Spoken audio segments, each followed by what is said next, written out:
এখন আমি হাড়ে হাড়ে টের পাচ্ছি একটা সন্তান বড় করার পিছনে একটা মায়ের যে কত বড় অবদান থাকে সেটা এখন একটু হলেও বুঝতে পারি। মাত্র 3 দিন হয়েছে বাবার বাড়িতে এসেছি, কিন্তু তাতেই আমার 9 বছরের সংসার এতটা অপরিচিত হয়ে উঠেছে। আজকে অনেক বড় একটা সমস্যায় পড়ে মাত্র 2 ঘন্টার জন্য বাসায় এসেছি, কিন্তু তাতে আরো হিতে বিপরীত হবে একদমই বুঝতে পারিনি। চলেন পুরো ব্লগটা শেয়ার করি। হ্যালো এভরিওয়ান, আসসালামু আলাইকুম। সবাই কেমন আছেন? আশা করতেছি ভালো আছেন। আমিও ভালো আছি আল্লাহর রহমতে। মানুষের জীবন নিয়ে মানুষ হয়তো রাতে ঘুমাতে যাওয়ার আগে ভাবে একরকম, কিন্তু সকালবেলা হতে না হতেই সেই ভাবনাটা হয়ে যায় অন্যরকম। ঠিক তেমনই হয়েছে আজকে আমার সাথে। কালকে রাত 8টার সময় আমরা কত কিছু প্ল্যান করেছি, আজকে আমরা অনেক জায়গায় ঘুরতে যাব, কিন্তু রাতে ঘুমাতে ঘুমাতে প্রায় 1টা বেজে গেছে। আরিশামণির রুটিন দেখে দেখি যে আজকে আরিশামণির পরীক্ষা। সব প্ল্যান ভেস্তে গেল। হাত থেকে মোবাইলটা রেখেই তাড়াতাড়ি ঘুমিয়ে গেলাম। সকাল সকাল উঠে সবকিছু রেডি টেডি করে আরিশামণিকেও রেডি করে নিলাম স্কুলে নেওয়ার জন্য। এখন পরীক্ষা দিতে যাওয়ার আগে সবাইকে আরিশামণি সালাম করতেছে। আচ্ছা, সবকিছু শেয়ার করার আগে চলেন একটা রিভিউ আপনাদের সাথে শেয়ার করি। যারা অনেক ডায়েট করেও স্বাস্থ্য কমাতে পারছেন না, তাদের জন্য আমাদের এই গ্রিন কফিটা 100% কার্যকরী। যেহেতু আমি খাচ্ছি তাই সবসময় আপনাদের সাথে আমার গ্রিন কফিটাই শেয়ার করি। যারা খেয়েছেন বা নিয়েছেন আমাদের পেজ থেকে, তারা কিন্তু অনেক ভালো ভালো রিভিউ দিয়েছেন। আর যারা খাননি তারা অবশ্যই কিন্তু আমাদের গ্রিন কফিটা ট্রাই করবেন। এটার কোনো রকম সাইড ইফেক্ট নাই। সম্পূর্ণ ঘরোয়া উপকরণ দিয়ে এই গ্রিন কফিটা বানানো হয়। 1 মাসে 4 থেকে 5 কেজি ওজন কমাতে সাহায্য করবে। যাদের লাগবে উপরে আমাদের পেজ লিঙ্কটা দেওয়া থাকবে। যাই হোক, চলেন আজকে সারা দিনটা আপনাদের সাথে শেয়ার করি। মনে আছে আমরা যখন ছোটবেলায় পরীক্ষা দিতে যেতাম, তখন দাদা দাদি নানা নানি সবাইকেই সালাম করতাম, আর সবাই আমাদেরকে সালামি দিত। সেই মজাটাই আরিশামণি আজকে পাচ্ছে। আমার এখনো সেই কাহিনীগুলো স্পষ্ট মনে আছে। আমার আরিশামণি যেহেতু নার্সারিতে পড়ে, ওর ফার্স্ট টাইম ফাইনাল পরীক্ষা শেষ, এখন সেকেন্ড টাইম ফাইনাল পরীক্ষা শুরু হয়েছে। ফার্স্ট টাইমে তো ও সবাইকে কাছে পায়নি, আর এবার ও মামা মামি নানা নানি সবাইকেই কাছে পেয়েছে। সবাই ওকে সালামি দিয়েছে মাশাআল্লাহ। তারপর আমরা তাড়াতাড়ি করে মা মেয়ে দুইজন বের হয়ে গেলাম পরীক্ষা দিতে যাওয়ার উদ্দেশ্যে। এখন বাজে 9টা, ওর পরীক্ষা শুরু হবে 11টা 30 থেকে। মেন রোড দিয়ে গেলে প্রায় 2 থেকে 3 ঘন্টা সময় লাগবে আমাদের। যদি জ্যামে পড়ি তাহলে তো 4 থেকে 5 ঘন্টা সময় লাগবে। তাই ভাবলাম মেট্রো রেলে যাবো। তাই বাসার সামনে থেকে একটা রিক্সা নিয়ে চলে আসলাম কামারপাড়াতে। কামারপাড়া নেমে হচ্ছে আরেকটা রিক্সা নিয়ে চলে আসলাম উত্তরাতে। উত্তরা নেমে তারপরে চলে আসলাম মেট্রো রেলে। মানে রাস্তাটা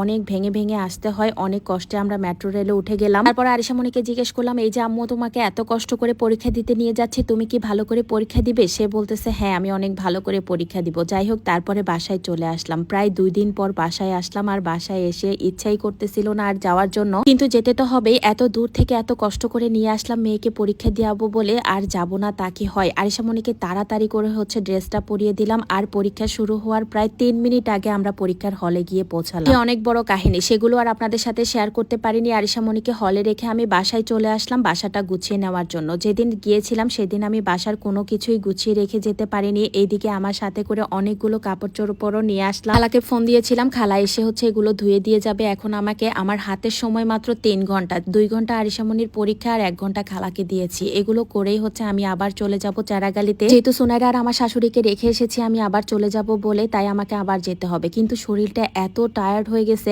এত কাজ করে বৃষ্টিতে ভিজে ভিজে আরিশাকে স্কুলে নিয়ে গিয়েছিলাম, আবার বৃষ্টিতে ভিজে ভিজে এসেছি। এখন আবার আরিশাকে আনতে যাব, এনে হচ্ছে আমরা চলে যাব। যাই হোক, এই টাইমটার ভিতরেই হচ্ছে আমি বাসাটা গুছিয়ে নিচ্ছি। সব কিছু দেখেন কেমন এলোমেলো হয়ে আছে। কোথাও যাওয়ার আগে প্রতিবার আমি পুরো বাসাটাকে সুন্দর করে গুছিয়ে রেখে যাই, তা না হলে আসার পর আমার পুরো মাথা নষ্ট হয়ে যায়। কি আর করার, এই যে দেখেন এখন আসার পর আমাকে কত কাজ করা লাগছে। ভাবলাম যে 2 দিন পর যখন আসবো তখনও তো এই কাজগুলো করাই লাগবে, আর এখন যদি করে রেখে যাই তাহলে হয়তো 2 দিন পর আসলে আমার হয়তো কিছু কাজের পরিমাণ কমে যাবে। তারপরে পুরো বাসাটা গুছিয়ে নিতে নিতেই আমার এত খিদা লেগে গিয়েছিল। এদিকে বাসায় তো কিছুই রান্না করা নাই, তাই ভাবলাম পরোটা ডিম ভাজি করে নিব। কিন্তু এগুলো ভাজি করতে করতে আমার চলে এসেছে মেহমান, তাই আরেকটু বেশি করেই হচ্ছে কুচি করে নিলাম। এই যে বাসায় নাই আমার ফুফাতো ভাই জানতো না, ওর ক্লাস শেষ করে প্রায়ই আমার বাসায় চলে আসে একটু রেস্ট নেওয়ার জন্য। ওর আবার 2 ঘন্টা পর ক্লাস থাকে, তাই আজকেও সেই কাজটাই করেছে। ভাগ্যিস আমি বাসায় ছিলাম। আমি বললাম যদি আমি না থাকতাম, আমাকে উল্টা বলতেছে আমি আবার ভার্সিটিতে চলে যেতাম। 2 ভাই বোন মিলে একসাথে অনেকক্ষণ হাসাহাসি করলাম। ও খেতে চায় নাই, তারপরও আমি ওর জন্য সহই নাস্তা নিয়ে নিলাম। যারা আমার ব্লগ নিয়মিত দেখেন তারা তো অবশ্যই অলিদকে সবাই চিনেন, আর যারা দেখেন না তাদের সাথে পরিচয় করিয়ে দিয়ে, অলিদ হচ্ছে আমার ফুফাতো ভাই। বয়সে আমার প্রায় 2.5 বছরের ছোট, কিন্তু দেখতে দেখতে মাশাআল্লাহ ও আমার থেকে অনেক বড় হয়ে গেছে। যাই হোক, তারপরে 2 ভাই বোন একসাথে খাওয়া দাওয়া শেষ করে নিলাম। এদিকে আমার আরো কাজ জমা হয়ে গেছে, অনেকগুলো কাপড় চোপড় বারান্দা থেকে এনে সব গুছিয়ে নিলাম। তারপরে আমি আরো কিছু নতুন জামা নিয়ে নিচ্ছিলাম বাবার বাড়িতে গিয়ে পরার জন্য। যেই 2 দিন ছিলাম সেই 2 দিনে যা কাপড় চোপড় নিয়েছি সবকিছু পরা হয়ে গেছে, তাই ওগুলো রেখে এখন আবার নতুন করে কাপড় চোপড় নিয়ে যাচ্ছি। যেহেতু আম্মু আমাকে একদমই আসতে দিচ্ছিল না, আম্মু না থাকলে তো আমার বাসায় অনেক কষ্ট হয়ে যায়। তার উপর এখন আবার আমার হেল্পিং হ্যান্ড নাই, তাই আম্মু আমাকে ওখান থেকে একদমই আসতে দিচ্ছে না। আমার 2টা মেয়েকে যখন আম্মু ভাবি আম্মুর হেল্পিং হ্যান্ড ওরা থাকে, আমি একদমই দেখা লাগে না, বলা যায় ওরাই সবকিছু করে। ওরা যতদিন আমার কাছে থাকে ততদিন আমি আমার 2 বাচ্চার কিছুই করা লাগে না, বলা যায় সবকিছুই ওরা করে, তাই আমি একটু রিল্যাক্সে থাকি। তাই আম্মু আমাকে আম্মুর কাছ থেকে দূরে যেতে দেয় না। এই তো আরিশা মনিকেও নিয়ে আসলাম, ওর পরীক্ষা মাশাআল্লাহ অনেক ভালো হয়েছে। তারপরে হচ্ছে ওকে রেডি করে দিচ্ছিলাম, আর এদিকে ওর পছন্দের অলিদ মামাকে দেখে তো সে ভীষণ খুশি। তারপরে মামাও ভাগ্নিকে পেয়ে খুশি হয়ে ক্লাস মিস দিয়ে চলে যাচ্ছে ভাগ্নিকে দিয়ে আসার জন্য। যখন শুনেছে আসার সময় ভাগ্নি অনেক কষ্ট করে এসেছে, তখন সে সাথে সাথেই বলতেছে চলো তোমাদেরকে গাড়ি দিয়ে নামিয়ে দিয়ে আসি। আমি গাড়িটা কিনেছি পর্যন্ত, অলিদি সবসময় গাড়িটা ড্রাইভ করে, মানে আমরা যেখানে যাই ও আমাদেরকে নিয়ে যায়। যেহেতু আমরা এখনো কেউ ড্রাইভিং করতে পারি না, রাস্তায় তেল নিতে দাঁড়িয়েছে আর আমরা এদিকে মা মেয়ে নেমে একটা ফুল নিয়ে নিলাম। যাই হোক, আজকের মতো বিদায় নিচ্ছি, সবাই ভালো থাকবেন, আল্লাহ হাফেজ।